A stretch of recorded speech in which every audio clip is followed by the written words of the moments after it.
श्री राम जय जय राम, श्री राम जय जय राम।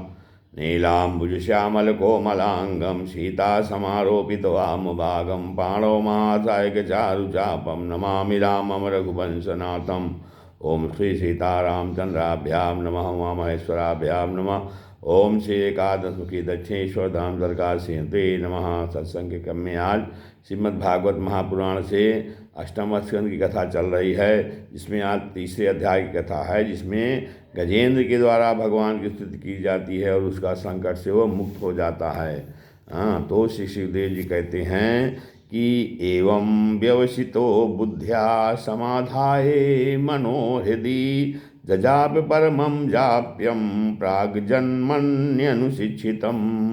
तो कहते हैं सुखदेव जी के परीक्षित, अपनी बुद्धि से गजेंद्र ने जब ऐसा निश्चय किया तो अपने मन को हृदय में एकाग्र किया और फिर पूर्वजन्म में शोक सीखे हुए शेष स्तोत्र के द्वारा जब द्वारा भगवान की स्तुति करने लगा।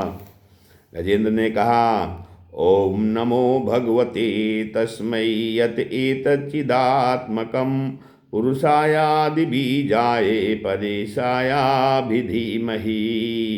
यस्मिन्निदं यतश्चेदं येनेदं याइदं स्वयं यो अस्मात् परस्माच्च परस्तं प्रपद्ये स्वयं भुवम्।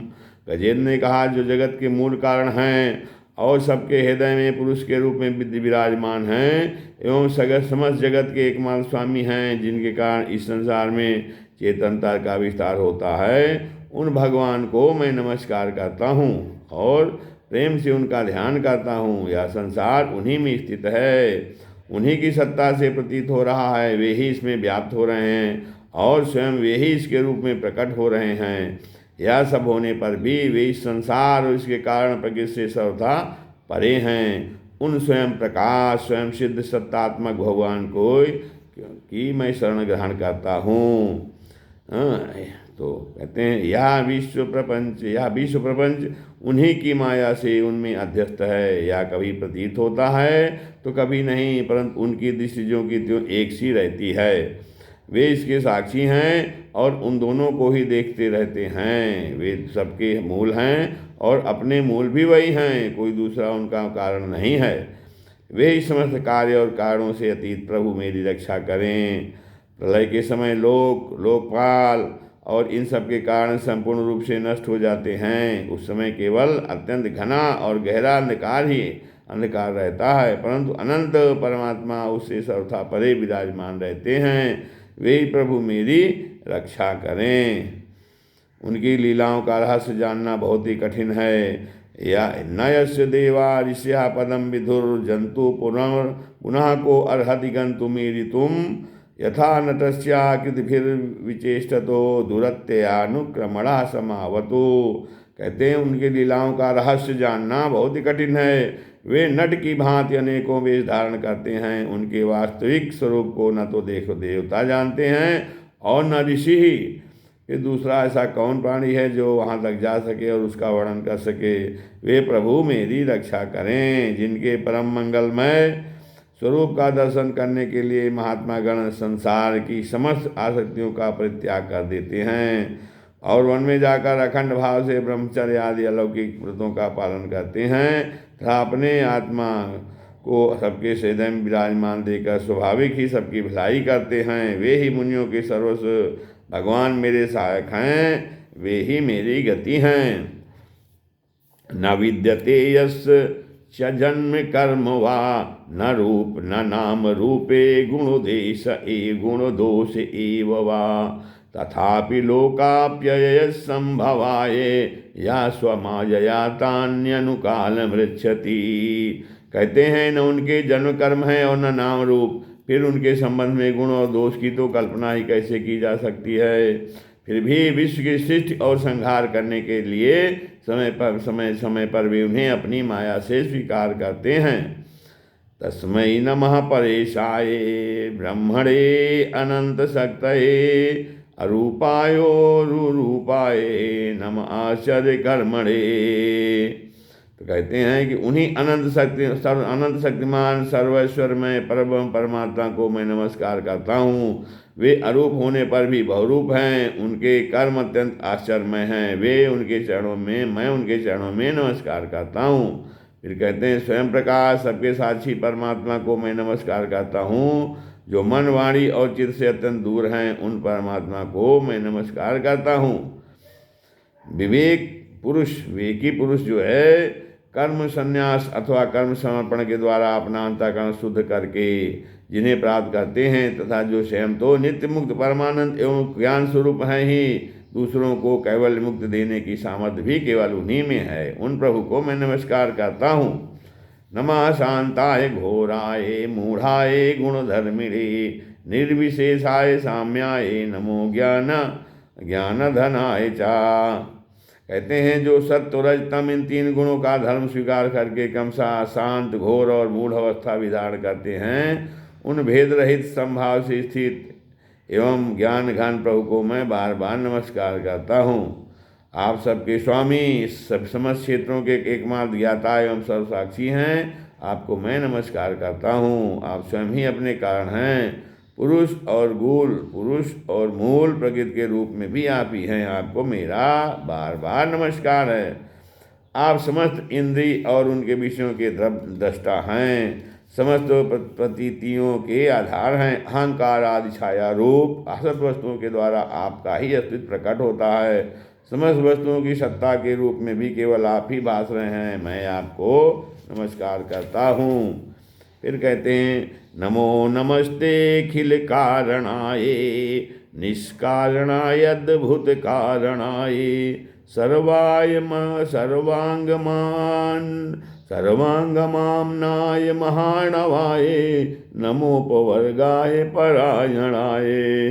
कहते हैं आप सबके मूल कारण हैं, आपका कोई कारण नहीं है तथा कारण होने पर भी आप में विकार या परिणाम नहीं होता, इसलिए आप अनोखे कारण हैं, आपको मेरा बार बार नमस्कार है। कहते हैं जैसे समस्त नदी झरने आदि का परम आश्रय समुद्र है, वैसे ही आप समस्त वेद और शास्त्रों के परम तात्पर्य हैं।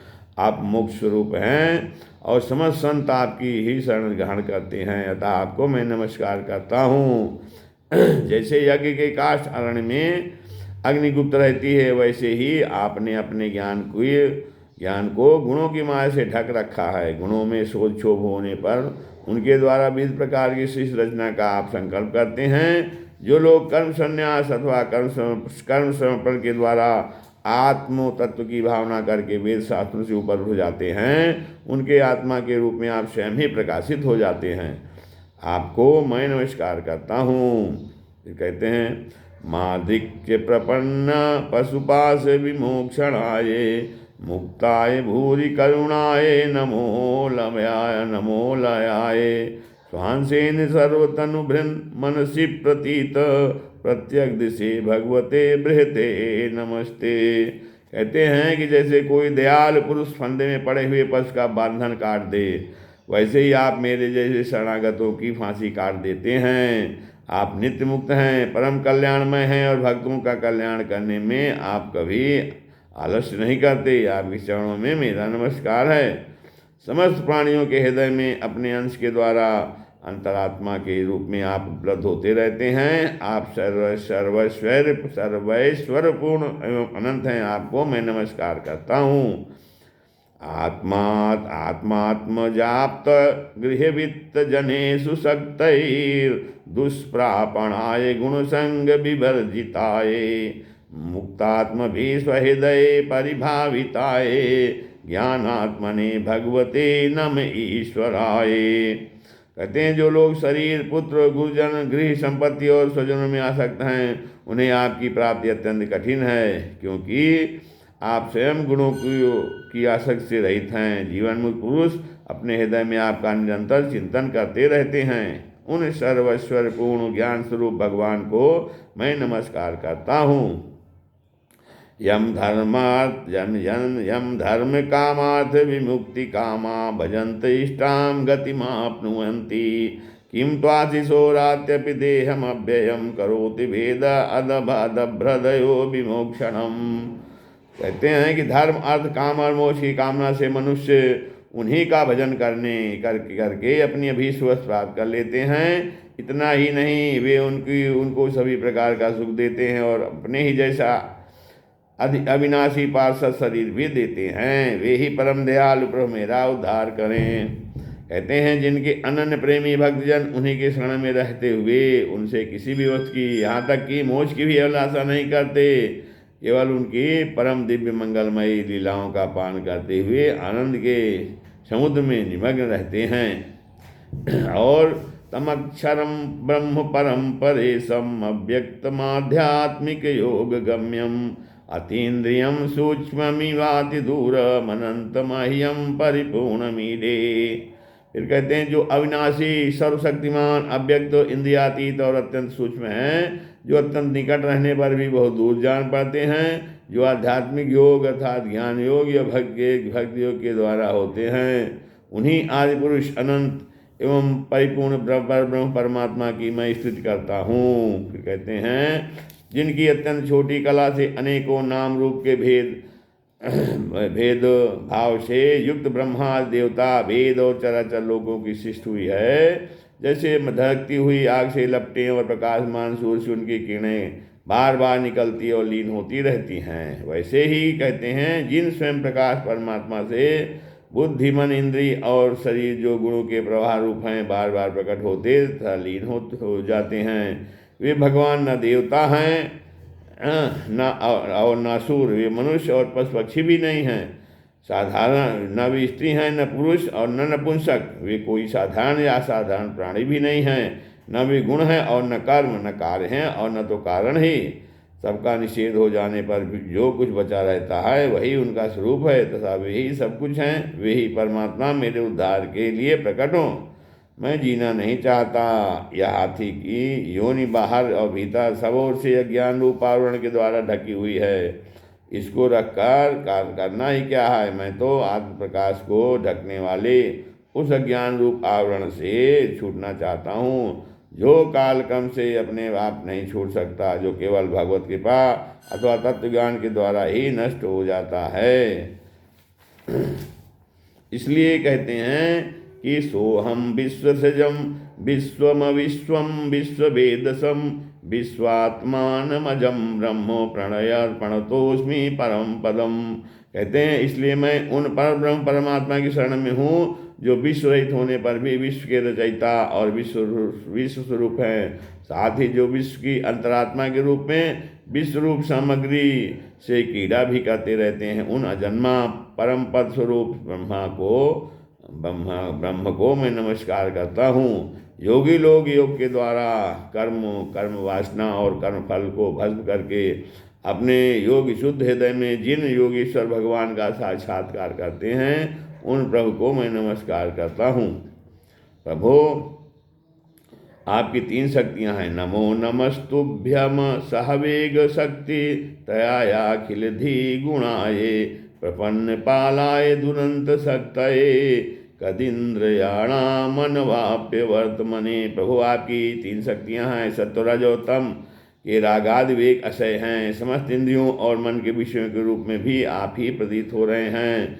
इसलिए जिनकी इंद्रियां बस में नहीं हैं, वे तो आपकी प्राप्ति का मार्ग भी नहीं पा सकते। आपकी शक्ति अनंत है, आप शरणागत वत्सल हैं, आपको मैं बार बार नमस्कार करता हूँ। फिर कहते हैं आपकी माया अहम बुद्धि से आत्मा का स्वरूप ढक गया है। आपकी माया अहम बुद्धि से आत्मा का स्वरूप ढक गया, इसी से अजीव अपने स्वयं को नहीं जान सकता।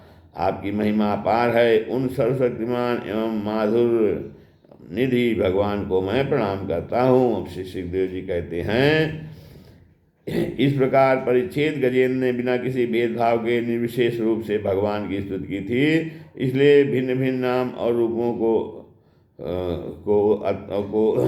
नाम और रूप को अपना स्वरूप मानने वाले ब्रह्मा आदि देवता उसकी रक्षा करने के लिए नहीं आए। उस समय सर्वात्मा होने का कारण सर्वदेव स्वरूप भगवान स्वयं भगवान श्री हरि प्रकट हो गए। फिर कहते हैं विश्व के एकमात्र आधार भगवान ने देखा कि गजेंद्र अत्यंत पीड़ित हो रहा है, अतः उसकी स्तुति सुनकर वेदमय गरुड़ पर ही सवार हो चक्रधारी भगवान बड़ी शीघ्रता से वहाँ के लिए चल पड़े। जहाँ गजेंद्र अत्यंत संकट में पड़ा हुआ था, उनके साथ स्तुति करते हुए देवता भी आगे आए। फिर कहते हैं सो अंतः सरस्युरुबलेन गृहीतयातो दृष्ट्वा गुरुत्मतिं हरिं खम उपात चक्रम उच्छिप्य जाम्बुजकरं गिरमाह कृच्छान नारायणाखिलोखिल गुरो भगवन नमस्ते।